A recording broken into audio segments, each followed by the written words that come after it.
nikmat-nikmat tersebut kita bisa melangkahkan kaki kita ke tempat yang mulia ini, yaitu Masjid Al-Ghurabah, dalam rangka melaksanakan salah satu kewajiban kita, yaitu sholat Isya berjamaah, dan insyaallah dilanjutkan dengan sholat sunnah tarawih berjamaah. Salawat dan salam mudah-mudahan tercurah kepada junjungan kita, suri teladan kita, Nabi Allah Sayyidina Muhammad sallallahu alaihi wasallam, kepada keluarganya, kepada sahabatnya, dan kepada umat istiqomah belajar beliau. Mudah-mudahan kita yang hadir pada malam ini dan juga keluarga kita akan mendapat satu akhirul jamaah. Bapak-bapak, ibu hadirin jamaah kedua yang bersama-sama dengan Allah Subhanahu. Sebenarnya hari ini adalah untuk MC, yaitu Mas Andri Setiawan, karena kebetulan beliau masih di kantor dalam perjalanan kebetulan jadi kami gantikan. Baik, seperti biasanya setiap mau melaksanakan sholat tarawih kita akan bacakan maklumat. Yang pertama yaitu untuk promo pada malam kemarin, malam ke-13 berjumlah Rp620.000, sehingga total promo sampai dengan malam hari ini sebesar Rp10.430.000. Sekali lagi, promo sampai dengan malam hari ini sebesar Rp10.430.000. Jajah berupa kasroh. Mudah-mudahan amal infak sedekah Bapak Ibu seluruh jamaah kedua akan dibalas Allah dengan pahala yang indah. Amin amin ya rabbal alamin.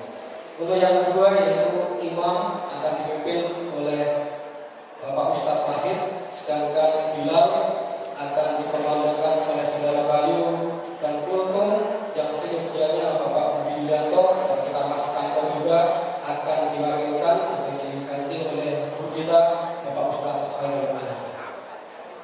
Selanjutnya kami mewakili remaja Masjid Al-Ghurabah, juga remaja Angkatan Laut 1, mengharapkan bapak-bapaknya untuk mendorong anak-anaknya yang remaja-remaji yang dari SMP ke atas sampai kuliah, tidak bosan-bosannya pada tanggal 24 insyaallah di masjid kita ini akan mengadakan pengumpulan konten Islami dan juga Al-Quran yang anggotanya ada 5 orang. Jadi setiap RT mengirimkan 4 grup, 2 grup untuk konten Islami, 2 grup untuk hadis Quran. Mudah-mudahan dengan kita sebagai orang motivasi anak-anak kita, sehingga anak kita akan cinta untuk datang hadir ke masjid ini. Mungkin itu saja yang saya sampaikan. Mohon maaf karena dibalas. Bila taufiq wal hidayah. Wassalamualaikum warahmatullahi wabarakatuh. Sampai jumpa.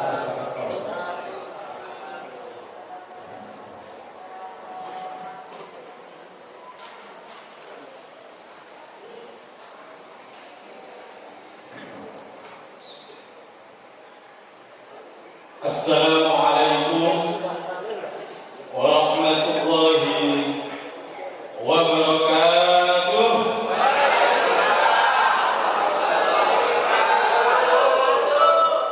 Bismillah, alhamdulillah, wassalatu wassalamu ala rasulillah. La hawla wa la quwwata illa billah, amma ba'd. Atas segala nikmat yang kita rasakan dan yang kita miliki saat ini, maka selain ungkapan rasa syukur, mari sama-sama kita baca hamdalah bersama-sama. Alhamdulillahi rabbil alamin. Sanjungan salawat serta salam juga kita sampaikan kepada junjungan Nabi besar Muhammad sallallahu alaihi wasallam. Mari sama-sama baca salawat. Allahumma salli ala sayyidina Muhammad wa ala ali sayyidina Muhammad. Para hadirin jamaah salat Isya yang dilanjutkan salat tarawih yang sama-sama dirahmati Allah. Segala sesuatu nama itu punya rasa. Puasa Ramadan punya urusan sama Allah. Puasa itu puasa punya urusan sama Allah. Kalau punya urusan sama Allah, dasarnya iman, Ramadan dapat rahmat, maghfirah dan nikmat. Nyambung.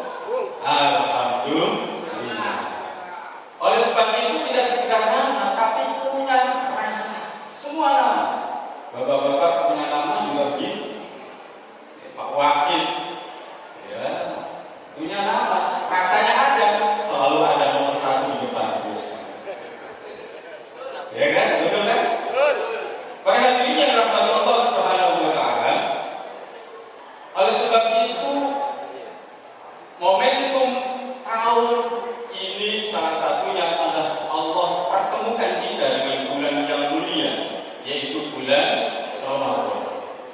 Di siang hari baginda Rasul menyebutkan dalam sebuah hadis, man shoma ramadhana imanan wa ihtisaban ghufira lahu ma taqaddama min dhanbihi.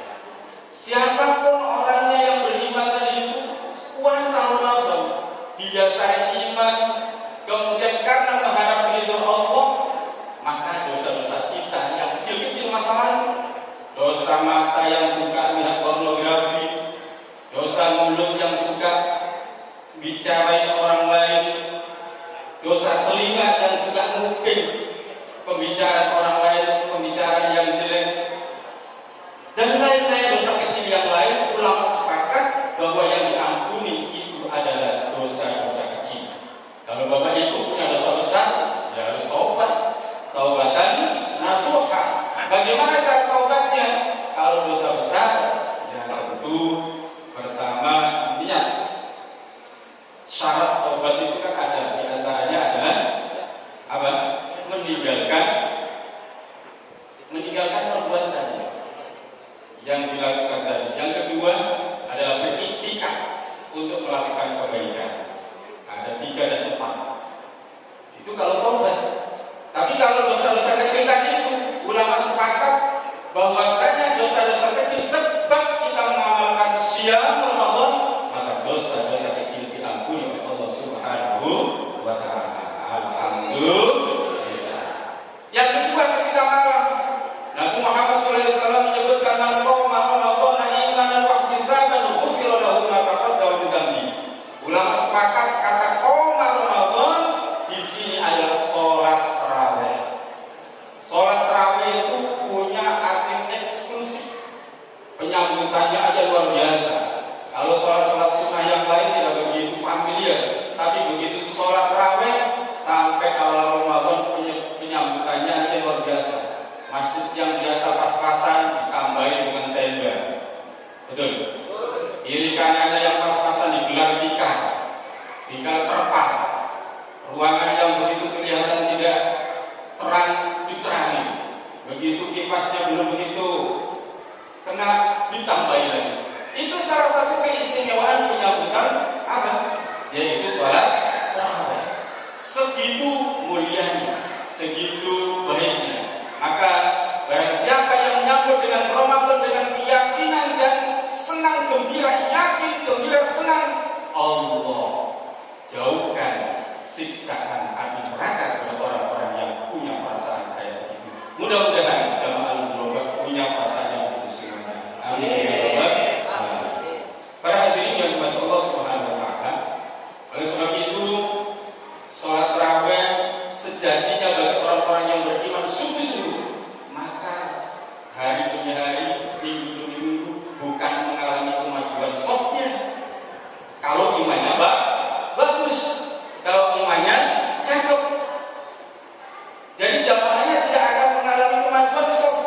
Justru tidak muat masjid ini kalau imannya cakep. Berarti ada apa? Pada kultur yang pertama saya sampaikan, kalau inputnya bagus, prosesnya cakep, outputnya juga cakep. Nah ini dalam proses saja sudah bermasalah. Bagaimana outputnya nanti? Hadirin yang dirahmati Allah Subhanahu wa taala, oleh sebab itu yang perlu kita tingkatkan semakin mendekati hari akhir bulan Ramadan adalah mestinya nuansa-nuansa ibadah ini semakin meningkat. Karena semakin akhir kita akan temui yang namanya ada malam turunnya Al-Quran, akan kita temui yang namanya ada malam Lailatul Qadar. Itu semua adalah keutamaan luar biasa. Lebih-lebih pada bulan Ramadan ini, mari kita sama-sama syiarkan membaca Al-Quran. Karena apa? Kalau di bulan-bulan yang lain Allah itu masih menyebut dengan bulan yang lain itu ada 4 bulan yang mulia. Ada Muharram, ada Dzulqa'dah, ada Dzulhijjah, ada Rajab, sehingga disebut dalam Al-Quran minha arba'atul hurum. Di antaranya ada 4 bulan yang mulia dengan Allah, tapi Ramadan tidak ada di sini. Tapi punya predikat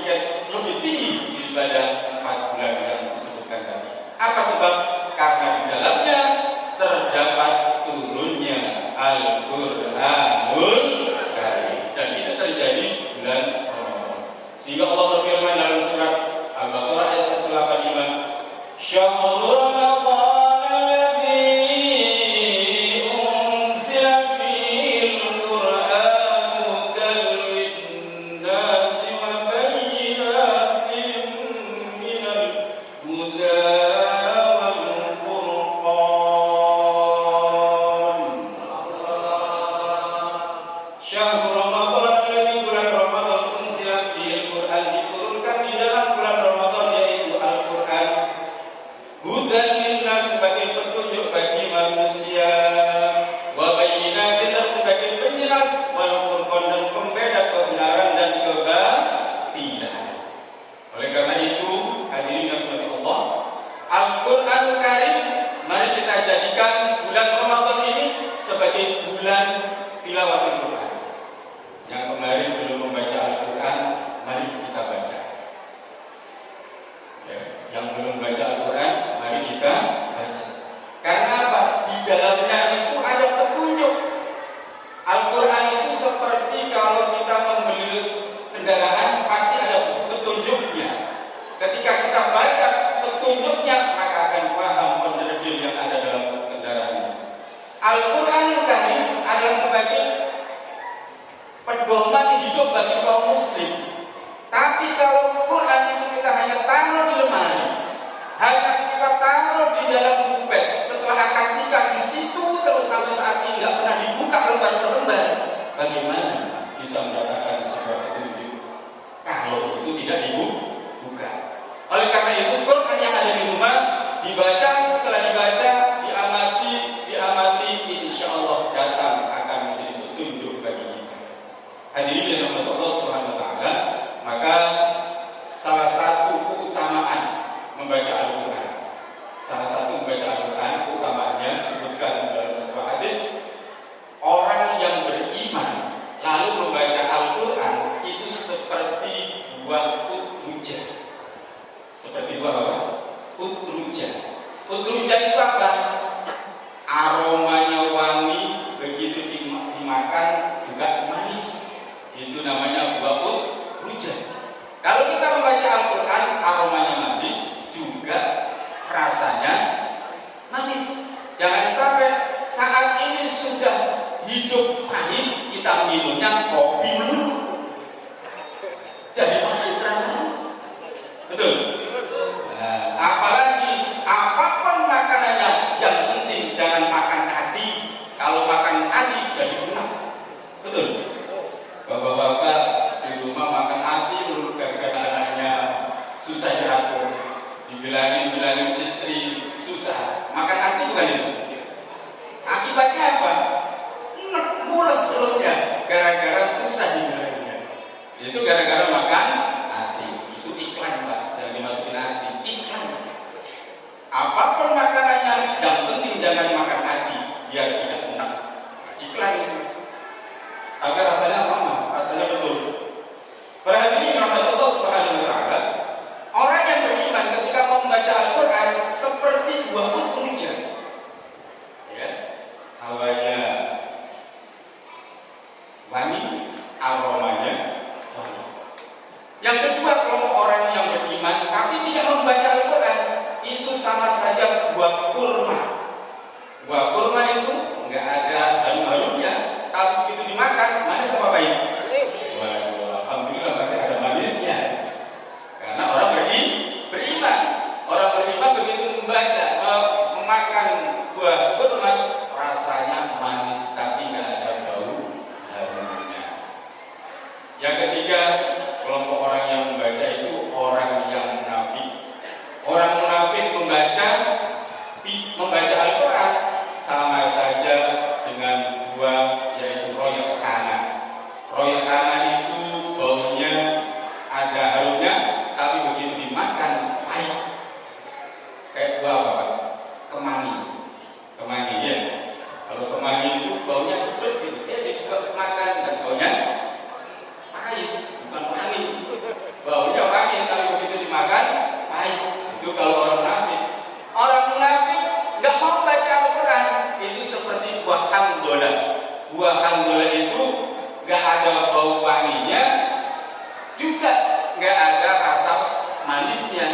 udah pahit aja. Rasanya sama, bentuknya, warnanya, rasanya juga pahit. Itu kalau orang munafik. Hadirin yang dirahmati Allah Subhanahu wa taala, oleh sebab itu semakin dekat menjelang akhir Ramadan, mari sama-sama kita fastabiqul khairat, yaitu untuk berlomba-lomba menuju kebaikan. Kalau bisa kita bercita-cita kalau ini adalah akhir Ramadan, ini adalah Ramadan yang terakhir, maka kita akan punya pikiran alangkah menyesalnya sekali saja kalau tidak tarawih, sehari saja kalau misalnya tidak puasa. Kita akan merasa menyesal. Karena apa? Karena punya impian Ramadan ini adalah Ramadan yang terakhir. Yang pojok sana dulu Pak, belum siap. Belum siap. Justru kalau motivasinya begitu, akhirnya kita semangat. Jadi kalau agar Ramadan ini kita maksimal, kita membayangkan bahwa Ramadan ini adalah Ramadan yang terakhir. Kalau urusan akhirat secepatnya. Kalau urusan akhirat yaitu ya secepatnya, tidak usah ditunda-tunda. Mudah-mudahan demikian yang saya sampaikan. Apa yang saya sampaikan mudah-mudahan kita bisa praktekkan, utamanya yaitu menghidupkan qiyamul lail tarawih ini, kemudian siang Ramadan tetap konsisten. Yang ketiga, kita syiarkan membaca Al-Quran agar kita nanti di yaumul qiyamah mendapatkan syafaat dari Al-Quran. Soalnya ada yang kedua, yaitu ketika kita baca Al-Quran, nanti di akhirat akan datang kepada kita pada kiamat menjadi syafaat. Man qara Al-Quran di yaumul qiyamah nanti syafi'an lahu yaumul qiyamah, akan menjadi semangat, menjadi penolong, menjadi syafaat bagi pembacanya. Itulah yang saya sampaikan. Mudah-mudahan kita semua termotivasi dan kita bisa melakukan dalam kehidupan sehari-hari dalam bulan Ramadan ini. Hadirin yang dirahmati Allah, saya tutup dengan sebuah pantun Upin Ipin dari Malaysia. Cukup. Ya. Habis nggak ada yang cakep, ternyata berarti juga ya. Oke, saya ulangi.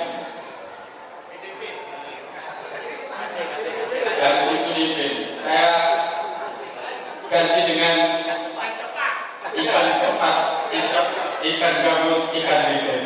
Ikan lele semakin cepat, semakin bagus, tidak bertemu. Terima kasih. Assalamualaikum warahmatullahi